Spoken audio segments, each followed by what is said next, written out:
It started about 3.5 years ago. She would get sick, get a sore throat, and eventually pass out. Ultimately ended up in her progressively getting worse and worse to the point where she was no longer responding to the medication, and she would get sick, get a sore throat, and eventually ended up passing out and going comatose. They put her on something called erythromycin. Within 4 doses of the erythromycin, she was in the emergency room from severe abdominal pains, which have yet to go away. We put her in the hospital in June because her symptoms progressively got worse from her abdominal pain. Because she was unable to eat for 3 months, she lost 20 pounds, which required her to go in the hospital. They ended up giving her a PICC line, which she gets nutrition in, and she also gets hydration through as well.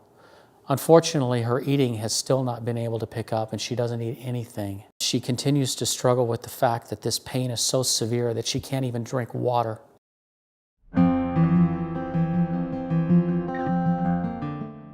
She was a vibrant, young, beautiful young lady, very active in school, made the dean's list, very active in ballet and dance, active in many of the youth programs at church. She's an avid piano player, and she absolutely loves to bake. She's an incredible baker, makes incredible cookies and cakes, and even though in the midst of all of her sickness that she's been suffering from, she still continues to do that as a form of therapy to help her get well, knowing that someday she hopes to eat this food once again. But until then, we struggle with the fact that we're unable to diagnose exactly what's wrong with her.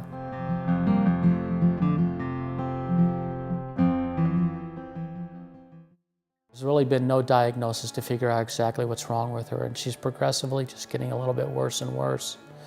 And unfortunately, we have not had any hope for help from any medical institution. And that's the reason for this video, is because we're hoping that people will reach this, they'll see it, they'll take into consideration everything that she's been through, and possibly add some insight or some direction on where we can go to get her healed. I see Catherine is healthy and her strength renewed. Someday, if we can get someone to help her, someone that can just lead us in the right direction. She's had so many tests. At this point, we're kind of wondering, maybe could they do some different tests? If we could get her just to start eating. I believe food is good for the body, for the soul. It would help her. It's been 6 long months now for her, and she just needs help. So that's it. We're just looking for answers. She's very frail, she's very fragile. She spends most of her time laying down in bed because she's so weak she doesn't have the energy to get up. She's gradually getting weaker and weaker and becomes more pale and ash because of her being so sedentary that she's unable to get up and move around. And it causes great concern for the fact that she's struggling with being able to do anything physical. It hurt her to even lay in bed. Her hips, her legs, her back all hurt. We'd go in to touch her to see how she was doing, and she would put her hand up, signing, "Please don't touch me," because just the touch, the softest touch, was so painful and so irritating that she couldn't stand it. After over 6 months of illness, pain, demeaning doctors, no food, no help, and no answers, it is finally taking a toll on me. I'm beginning to feel like Frodo when the One Ring starts to consume him. My heart and mind are being overwhelmed by shadow, and I can no longer see any light. All hope has fled and left me to despair.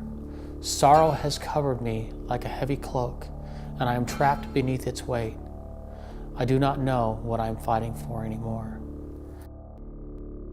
As a parent, we're grieving and we're frightened over the future of our daughter and her health.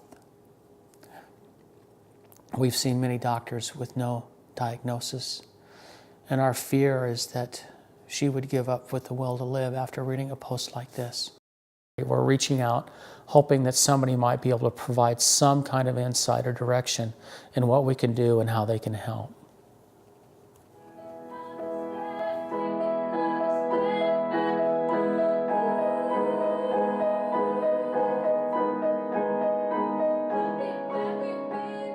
The most recent test we had done for Catherine was a HIDA scan, which revealed that her gallbladder was full of sludge.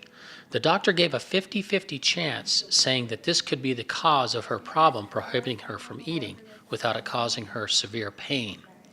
The gallbladder was removed, and there were gallstones found inside the gallbladder as well. Now, the doctor indicated that there's people that live their whole lives with gallstones inside their gallbladder without any pain or any complications from that.